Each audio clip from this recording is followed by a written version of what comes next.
আজকের আলোচ্য বিষয়। আজকে আমি তোমাদের ইঞ্জিন পরীক্ষার জন্য ব্যবহৃত সাধারণ ইনস্ট্রুমেন্ট সমূহ এই অধ্যায়ের উপর টপিকসের উপর আলোচনা করব। এই অধ্যায়ের প্রথম টপিকটি হলো ইঞ্জিন সিলিন্ডারের টেস্ট সমূহ। আমরা ইঞ্জিন সিলিন্ডারের কি কি টেস্ট করতে পারি সেই বিষয় নিয়ে আলোচনা হবে। 2. কম্প্রেশন টেস্টের প্রয়োজনীয়তা। আমরা ইঞ্জিন সিলিন্ডারের কম্প্রেশন টেস্ট কেন করি। 3. কম্প্রেশন টেস্টার দ্বারা সিলিন্ডার কম্প্রেশন টেস্ট পদ্ধতি। আমরা কিভাবে কম্প্রেশন টেস্ট করব সেই বিষয়টা নিয়ে এখানে আলোচনা হবে। সিলিন্ডার লিকেজ টেস্টার দ্বারা সিলিন্ডার লিকেজ টেস্ট পদ্ধতি, এটা আমরা জানতে পারবো। ট্যাকোমিটার সম্পর্কে আমরা এখানে জানবো যে মেকানিক্যাল, ইলেকট্রিক্যাল, ইলেকট্রনিক্স ট্যাকোমিটার কিভাবে কাজ করে, কাকে বলে। ডুয়েল ট্যাকমিটার সম্পর্কে আমরা আলোচনা করব। সর্বশেষ এক্সজস্ট গ্যাস অ্যানালাইজার টপিকসটি আমাদের থাকবে। আমরা অনেকে জানি অন্ততঃ ইঞ্জিন কার্য সম্পাদনের প্রকৃত অবস্থা জানার জন্য 3টি টেস্ট করা হয়ে থাকে। সেই 3টা টেস্টের মধ্যে প্রথম টেস্টটি হলো কম্প্রেশন টেস্ট। ইঞ্জিন সিলিন্ডারের অভ্যন্তরে অন্ততঃ ইঞ্জিন 4 স্ট্রোক ইঞ্জিন যদি হয় তাহলে তোমরা জানো সেখানে 4টি স্ট্রোক থাকে: সাকশন, কম্প্রেশন, পাওয়ার, এক্সজস্ট। ইঞ্জিন সিলিন্ডারের অভ্যন্তরে কম্প্রেশন প্রেসার যদি ঠিক না থাকে, সঠিক রেঞ্জের মধ্যে না থাকে, তাহলে ইঞ্জিনের শক্তি উৎপাদন ক্ষমতা কমে যাবে। তাই আমরা কম্প্রেশন টেস্টের মাধ্যমে ইঞ্জিনের কম্প্রেশন প্রেসার পরিমাপ করব। 2. কম্প্রেশন লিক করে কিনা, কম্প্রেশনে কোনো লিকেজ আছে কিনা সিলিন্ডারের অভ্যন্তরে, সেই জিনিসটা আমরা আজকে দেখব। সেই লিকেজ টেস্টের মাধ্যমে সেই বিষয়টা জানা যায়। 3. Vacuum test. ইঞ্জিন সিলিন্ডারের ভ্যাকুয়াম সম্পর্কে আমরা জানতে পারবো। কম্প্রেশন টেস্টের প্রয়োজনীয়তা। কেন একটা ইঞ্জিন সিলিন্ডারের কম্প্রেশন টেস্ট করার প্রয়োজন পড়ে। ইঞ্জিন টিউন অফ করো। আমরা জানি ইঞ্জিন টিউন অফ কি। ইঞ্জিনের ছোটখাটো যে সকল মেরামত আছে সে সকল মেরামতকে টিউন অফ বলা হয়, যাহা ইঞ্জিন টেস্টিং এর পারফরম্যান্স এই বিষয়ের অন্য অধ্যায়ে বিস্তারিত আলোচনা আছে। ইঞ্জিন টিউন আপ করার পর ইঞ্জিনের সিলিন্ডারের কম্প্রেশন টেস্ট করার প্রয়োজন পড়ে। 2. পাওয়ার লসের কারণ অনুসন্ধান। আমরা জানি ইঞ্জিন সিলিন্ডারের ইঞ্জিনের আয়ুষ্কাল বাড়তে থাকলে ইঞ্জিনের শক্তি উৎপাদন ক্ষমতা হ্রাস পেতে থাকে। অনেক সময় এই শক্তি উৎপাদন ক্ষমতা পূর্বের তুলনায় যখন বেশি হ্রাস পেয়ে যায় তখন এই পাওয়ার লসের কারণ অনুসন্ধান করার জন্য কম্প্রেশন টেস্ট করার প্রয়োজন পড়ে। 3. অত্যাধিক লুব অয়েল খরচের কারণ নির্ণয় করার জন্য আমাদের কম্প্রেশন টেস্ট করার প্রয়োজন পড়ে। কেন লুব অয়েল খরচ বৃদ্ধি পায়? অনেক সময় সঠিক একটা সুনির্দিষ্ট দূরত্ব এবং সুনির্দিষ্ট সময় অন্তর অন্তর ইঞ্জিনের লুব অয়েল পরিবর্তন করতে হয়, কিন্তু তারই আগে যদি ইঞ্জিনের লুব অয়েল পরিবর্তন করার প্রয়োজন পড়ে, লুব অয়েল ঘন ঘন পরিবর্তন করা হয়, তখন এর কারণ অনুসন্ধান করার জন্য কম্প্রেশন টেস্টের প্রয়োজন পড়ে। 4. ইঞ্জিন ওভারহুলিং এর পর কম্প্রেশন পুনঃনিরীক্ষণ। আমরা জানি একটা ইঞ্জিনে 3 প্রকার ওভারহুলিং করা হয়: টপ ওভারহুলিং, মাইনর ওভারহুলিং, মেজর ওভারহুলিং। এই 3 প্রকার ওভারহুলিং করার পর ইঞ্জিনের অনেক কিছু পরিবর্তন হয়ে যায়, সেটিংস। তো এই ধরনের ওভারহুলিং করার পর কম্প্রেশন টেস্টের প্রয়োজন পড়ে। ফুয়েল খরচ বৃদ্ধি পাওয়ার কারণ অনুসন্ধান। যদি ইঞ্জিনের ফুয়েল খরচ দিন দিন বৃদ্ধি পায় তাহলে এর কারণ অনুসন্ধান করার জন্য আমাদেরকে কম্প্রেশন টেস্ট করতে হয়। এখন আমরা দেখব কম্প্রেশন প্রেসার কিভাবে পরিমাপ করা হয়। কম্প্রেশন প্রেসার পরিমাপ করার জন্য আমাদেরকে পূর্ব প্রস্তুতি নিতে হবে। প্রথমত ইঞ্জিনটাকে চালাতে হবে, যে ইঞ্জিনের কম্প্রেশন প্রেসার পরিমাপ করব সেই ইঞ্জিনটাকে চালিয়ে নরমাল অপারেটিং তাপমাত্রায় না পৌঁছা পর্যন্ত আমরা ইঞ্জিনটাকে চালু রাখবো। তারপরে লিড অ্যাসিড ব্যাটারি ব্যবহার করা হয়, তোমরা অনেকে জানো গাড়িতে। ইঞ্জিনের এই গাড়ির ব্যাটারির পূর্ণ চার্জ আছে কিনা সেটা আমাদেরকে নিশ্চিত হতে হবে। ইগনিশন কয়েলের পজিটিভ টার্মিনাল হতে প্রাইমারি লিড খুলে ফেলতে হবে। তোমরা জানো গ্যাসোলিন বা পেট্রোল ইঞ্জিনে ইগনিশন কয়েল থাকে, সেই ইগনিশন কয়েলের পজিটিভ টার্মিনাল হতে প্রাইমারি লিডটি খুলে ফেলতে হবে। সকল স্পার্ক প্লাগ হতে হাই টেনশন লিড বিচ্ছিন্ন করতে হবে। আমাদের যে ইঞ্জিনের কম্প্রেশন প্রেসার পরিমাপ করব সেই ইঞ্জিনে যতগুলা সিলিন্ডার আছে সবগুলা সিলিন্ডার হতে স্পার্ক প্লাগের সবগুলা সিলিন্ডারের স্পার্ক প্লাগ হতে আমরা হাই টেনশন লিড বিচ্ছিন্ন করে ফেলতে হবে। স্পার্ক প্লাগের চারপাশ পরিষ্কার করে স্পার্ক প্লাগ খুলে ফেলতে হবে। অনেক সময় স্পার্ক প্লাগের চারপাশে ময়লা আবর্জনা সহ engine oil, that means lube oil লেগে থাকে, এটাকে ভালোভাবে পরিষ্কার করে নিতে হবে। এখন আমরা দেখব কিভাবে কম্প্রেশন প্রেসার পরিমাপ করা হয়। এই কম্প্রেশন প্রেসার পরিমাপ করার টোটাল প্রক্রিয়া হলো দুইটা, একটা হলো ডাই টেস্ট আর একটা হলো ওয়েট টেস্ট। ডাই টেস্ট পদ্ধতিটা হলো যখন ইঞ্জিনের সিলিন্ডারে কোনো প্রকার লুব অয়েল ব্যবহার না করে এই টেস্টটি করা হয়ে থাকে। এই টেস্টের কিটটি হলো তোমরা দেখতে পাচ্ছ। এই টেস্টের কিটের মধ্যে এখানে একটা প্রেসার গেজ আছে, যাহা দিয়ে আমরা কম্প্রেশন প্রেসার পরিমাপ দেখতে পাবো। এই প্রেসার গেজের মধ্যে কতগুলো স্কেল থাকে, পাউন্ড পার বর্গ ইঞ্চিতে, কেজি পার সিএম স্কয়ার, প্যাসকেল, বার, এভাবে বিভিন্ন স্কেল থাকে, দাগাঙ্কিত থাকে। এখানে একটা হোস পাইপ আছে এবং অ্যাডপ্টার আছে বিভিন্ন, এগুলা বিভিন্ন প্রকার সাইজের কানেক্টর। আমরা যে ইঞ্জিনের কম্প্রেশন প্রেসার পরিমাপ করব সেই ইঞ্জিনের স্পার্ক প্লাগের হোলের মাপ অনুযায়ী আমরা অ্যাডপ্টার নির্বাচন করব। আমরা পদ্ধতিটা একটু দেখি এখন। প্রথম স্পার্ক প্লাগ হোলের মাপ এবং অবস্থান অনুযায়ী কম্প্রেশন টেস্টারের কানেক্টর বাছাই করতে হবে। এখানে আমরা যে কানেক্টরগুলো দেখতে পাচ্ছি সেই কানেক্টর আমাদেরকে বাছাই করতে হবে। 2, 1 নম্বর স্পার্ক প্লাগ হোলে গ্যাস সংযোগ করতে হবে। আমরা যদি 4 সিলিন্ডার বিশিষ্ট একটা ইঞ্জিনের কম্প্রেশন প্রেসার পরিমাপ করি তাহলে আমাদেরকে প্রথম সিলিন্ডারের স্পার্ক প্লাগ হোলে গ্যাস সংযোগ করতে হবে। যেই স্পার্ক প্লাগ হোলে আমরা গ্যাস সংযোগ করেছি সেই সিলিন্ডারের ন্যূনতম 5টি কম্প্রেশন স্ট্রোক সম্পূর্ণ না হওয়া পর্যন্ত ইঞ্জিনকে ক্র্যাঙ্ক করে গেটের কাজ নিতে হবে। ইঞ্জিন ক্র্যাঙ্ক করা মানে এখানে ইঞ্জিনকে চালিয়ে রেখে আমরা আইডল স্পিডে ইঞ্জিনকে চালিয়ে রেখে ন্যূনতম কমপক্ষে 5টি কম্প্রেশন স্ট্রোক সম্পূর্ণ হওয়া পর্যন্ত আমরা পার্ট নিতে থাকবো এবং কাগজে সেটা লিপিবদ্ধ করব।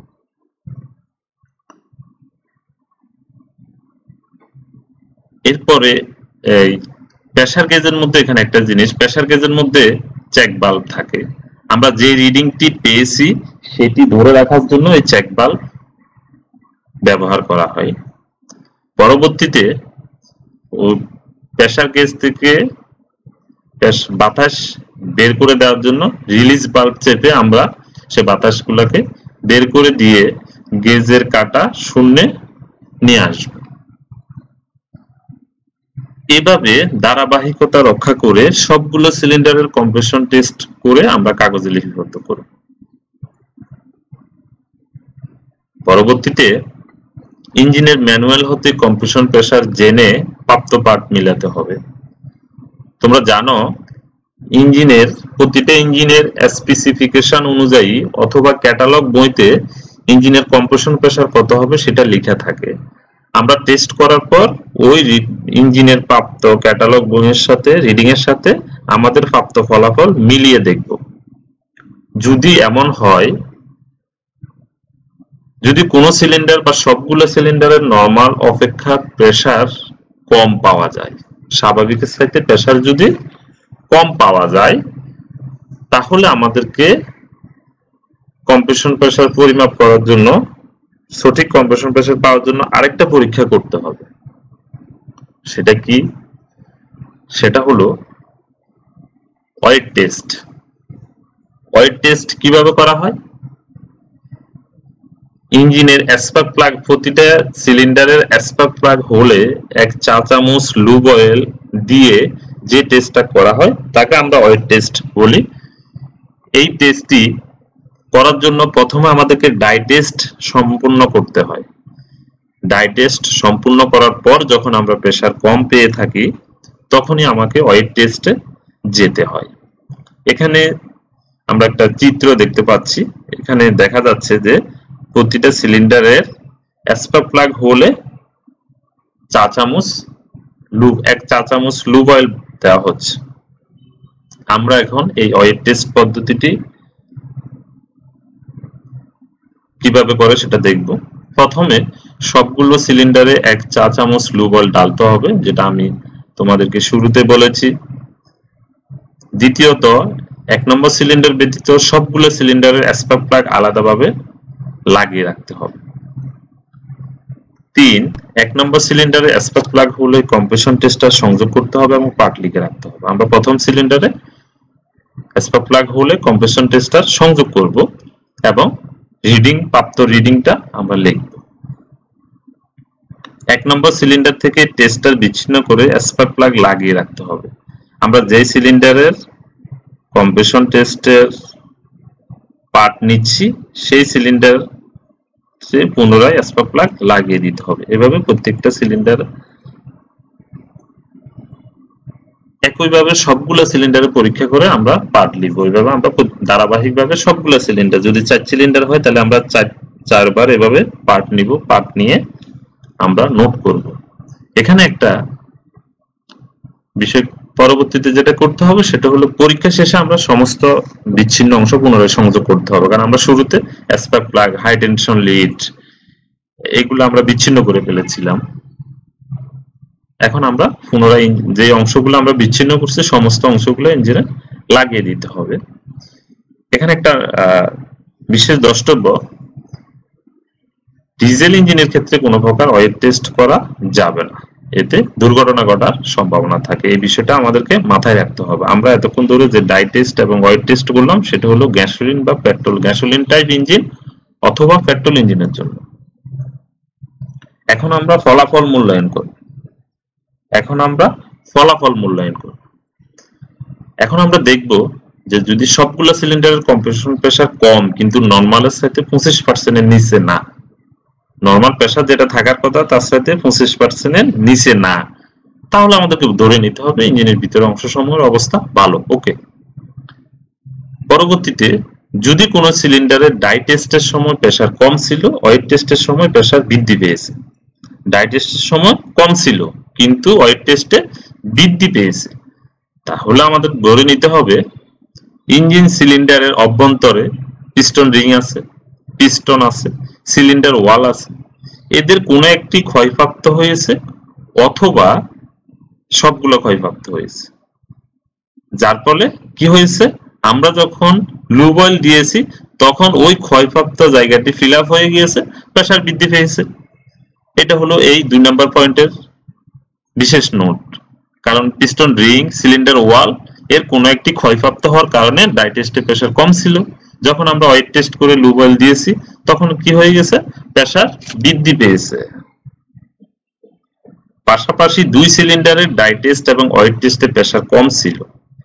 দুইটা টেস্টই, ডাইয়েও আমরা কম পেয়েছি, ওয়েট টেস্টও প্রেসার কম পেয়েছি। তাহলে বুঝতে হবে 2 সিলিন্ডারের মাঝে হেড গ্যাসকেট কেটে গেছে। দুটো সিলিন্ডারের মাঝে যে গ্যাসকেট থাকে সেই গ্যাসকেটটি ফেটে গেছে বা কেটে গেছে অথবা নষ্ট হয়ে গেছে। এক বা একাধিক সিলিন্ডারের প্রেসার স্বাভাবিকের চেয়ে বেশি, যদি কোনো সিলিন্ডারের প্রেসার বেশি হয় স্বাভাবিকের সাথে, তাহলে বুঝতে হবে ইঞ্জিন সিলিন্ডারের অভ্যন্তরে তোমরা জানো একটা সোয়েপ্ট ভলিউম থাকে, একটা ক্লিয়ারেন্স ভলিউম থাকে। যেই এলাকার মধ্যে পিস্টন উঠানামা করে কাজ করে সেটা হলো সোয়েপ্ট ভলিউম, আর এর উপরেও কিছু জায়গা খালি থেকে যায় যেখানে পিস্টন আর উঠতে পারে না। সেই ক্লিয়ারেন্স ভলিউম কার্বন জমে, কার্বন মানে কালো, কার্বন জমে সেই ক্লিয়ারেন্স ভলিউম বা আয়তনটি কমে গেছে। কোন সিলিন্ডার ডাই টেস্ট এবং ওয়েট টেস্টও প্রেসারে যদি উন্নতি না হয় তাহলে বুঝতে হবে আমাদের বাল্ব পথে, উভয় বাল্ব পথে কম্প্রেশন লিক করে। কেন কম্প্রেশন লিক করতে পারে?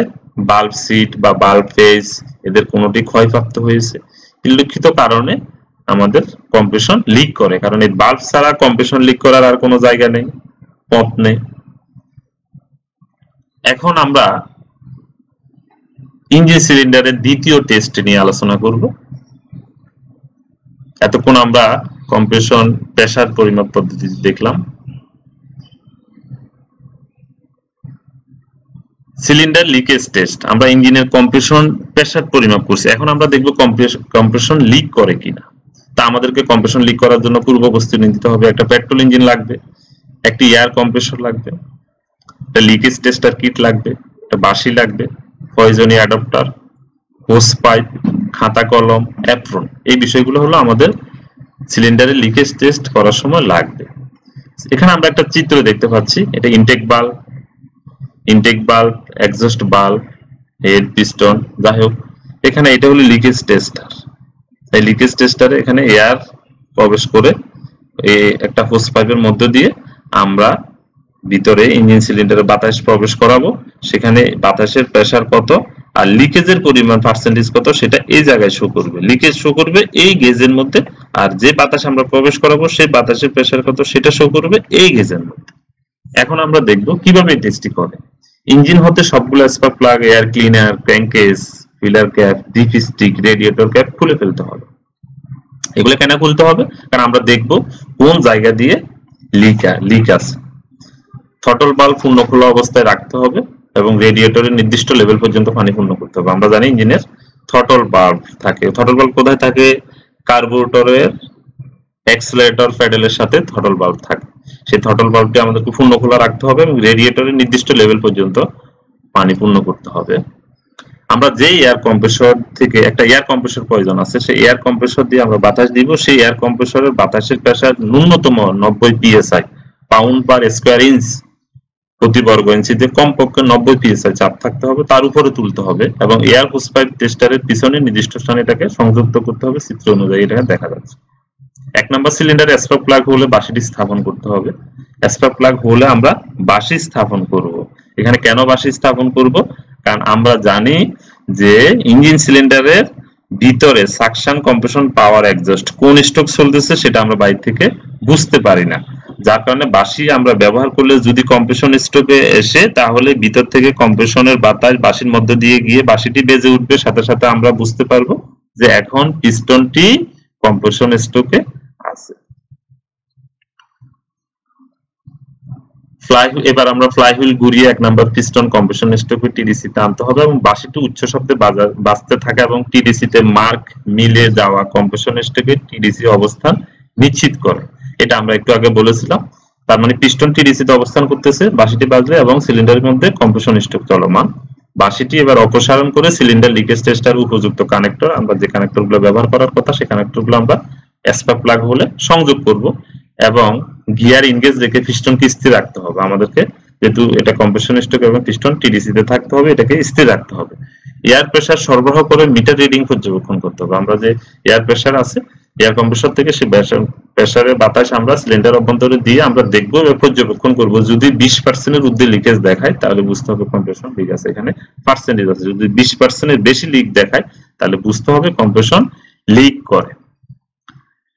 এখন বাতাস সরবরাহ চালু রেখে আমরা খেয়াল করব কার্বুরেটর, ডিপ স্টিক, টেল পাইপ, পার্শ্ববর্তী স্পার্ক প্লাগ হোল দিয়ে বাতাস বের হয় কিনা এবং রেডিয়েটরে বুদবুদ উঠে কিনা, এই জিনিসটা আমাদেরকে ভালো করে লক্ষ্য করতে হবে। সবগুলো সিলিন্ডারে অনুরূপভাবে পরীক্ষা করব। তবে 1 নাম্বার ব্যতীত অন্যান্য সিলিন্ডারের পিস্টন কম্প্রেশন স্ট্রোক টিডিসি তে অবস্থান নিশ্চিত হতে বাঁশির শব্দ শেষ হওয়া পর্যন্ত ফ্লাইহুইল ঘুরাইতে হবে। অনেক সময় যদি বাঁশি না থাকে বিকল্প পদ্ধতি হিসাবে স্পার্ক প্লাগ হলে একটা কাঠি প্রবেশ করিয়েও পিস্টনের অবস্থান বোঝা যায়। এখন আমরা ফলাফল দেখব। যদি কার্বুরেটর দিয়ে বাতাস বের হয় তাহলে বুঝতে হবে ইনটেক বাল্ব অথবা বাল্ব সিল এর কোনো একটি ত্রুটিযুক্ত। যদি টেল পাইপ দিয়ে বাতাস বের হয় তাহলে বুঝতে হবে এক্সস্ট বাল্বে সমস্যা। ক্র্যাঙ্কেস, ফিলার ক্যাপ বা বিদার পাইপ, ডিপ স্টিক হোল দিয়ে যদি বাতাস বের হয় তাহলে বুঝতে হবে পিস্টন রিং, সিলিন্ডার ওয়াল বা এর কোনো একটি ক্ষয়প্রাপ্ত। রেডিয়েটরের পানিতে বুদবুদ উঠলে বুঝতে হবে গ্যাসকেট কেটে গেছে, বা সিলিন্ডার হেড ফেটে গেছে, বা সিলিন্ডার ব্লক ফেটে গেছে, অথবা হেড বোল্ট, আমরা যে বোল্ট ব্যবহার করি সেই বোল্টটা সঠিকভাবে টাইট করা হয় নাই। পাশের স্পার্ক প্লাগ হোল দিয়ে বাতাস বের হলে বুঝতে হবে ওই দুই সিলিন্ডারের মাঝের হেড গ্যাসকেট কেটে গেছে, যদি পার্শ্ববর্তী হয়। এখন আমরা নতুন একটি বিষয় নিয়ে আলোচনা করব, সেই বিষয়টা হলো ট্যাকোমিটার। কি জিনিস? ট্যাকোমিটার। ট্যাকোমিটার তোমরা নাম শুনছো। ইঞ্জিন অথবা অনুরূপ কোনো মেশিনের প্রতি মিনিটে ঘূর্ণন সংখ্যা পরিমাপের যন্ত্র হলো ট্যাকোমিটার। অর্থাৎ ইঞ্জিন অথবা অন্যান্য ঘূর্ণায়নশীল যে সকল যন্ত্র বা ডিভাইস আছে বা মেশিন আছে, তাদের প্রতি মিনিটে ঘূর্ণন সংখ্যাটা পরিমাপ করার জন্য আমরা ট্যাকোমিটার ব্যবহার করি। তো এই ট্যাকোমিটার যেহেতু ঘূর্ণন সংখ্যা গণনা করে, তাই একে অন্য কথায় রেভলিউশন কাউন্টারও বলা হয়। রেভলিউশন কাউন্টারও বলা হয়। এবং এই ট্যাকোমিটারের এককটা হলো, আমরা পরিমাপ করি আরপিএম, তোমরা জানো, রেভলিউশন পার মিনিট। আমরা এখন লক্ষ্য করলে দেখব ট্যাকোমিটার তিন ধরনের হয়ে থাকে। একটা হলো মেকানিক্যাল ট্যাকোমিটার, এটা হলো মেকানিক্যাল ট্যাকোমিটার, এখানে আরপিএম আছে। আমরা যে জিনিসটার আরপিএম পরিমাপ করব সেটার সাথে এটাকে ধরলে এই ভিতরে আরপিএম শো করবে, এবং লাল এখানে একটা চিহ্নিত জিনিস আছে, আমরা আরপিএম নেওয়ার পর এটা দিয়ে লক করে দিব আমি আরপিএম কত পেয়েছি।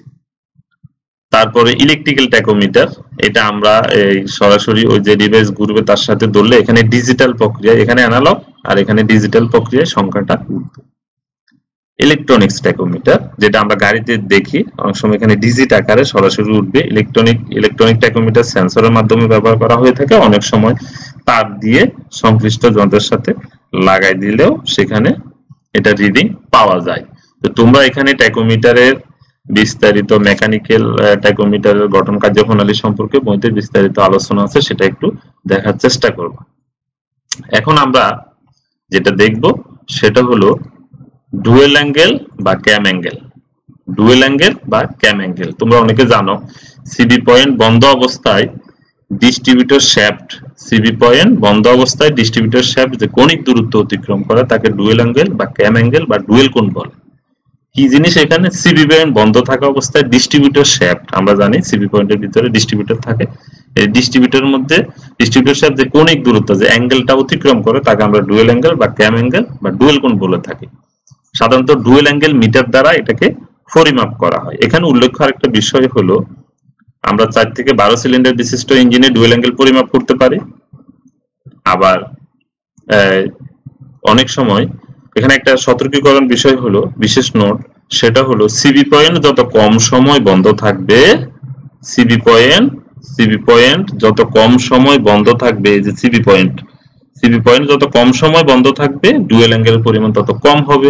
সিবি পয়েন্ট যত বেশি সময় ধরে বন্ধ থাকবে ডুয়েল অ্যাঙ্গেলের পরিমাণ তত বৃদ্ধি পাবে। এখানে এটা হলো ডুয়েল অ্যাঙ্গেল, ডুয়েল মিটার, এটা দেখতেছি আমরা ইগনিশন কয়েল, এটার একটা তার ডুয়েল অ্যাঙ্গেল মিটার পরিমাপ করার জন্য একটা তার গাড়ির বডির সাথে লাগাইতে হয়, একটা ইগনিশন কয়েলের সাথে লাগাইতে হয়।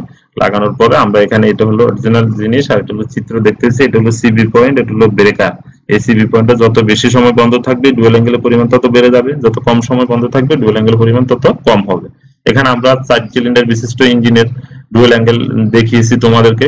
এই যে 4 সিলিন্ডার বিশিষ্ট ইঞ্জিনের নতুন এবং পুরাতন ইঞ্জিনে একটু পার্থক্য হয়, 45 থেকে 54 ডিগ্রি পর্যন্ত ব্যবধান হয়। 6 সিলিন্ডার বিশিষ্ট ইঞ্জিনে 38 থেকে 36 ডিগ্রি।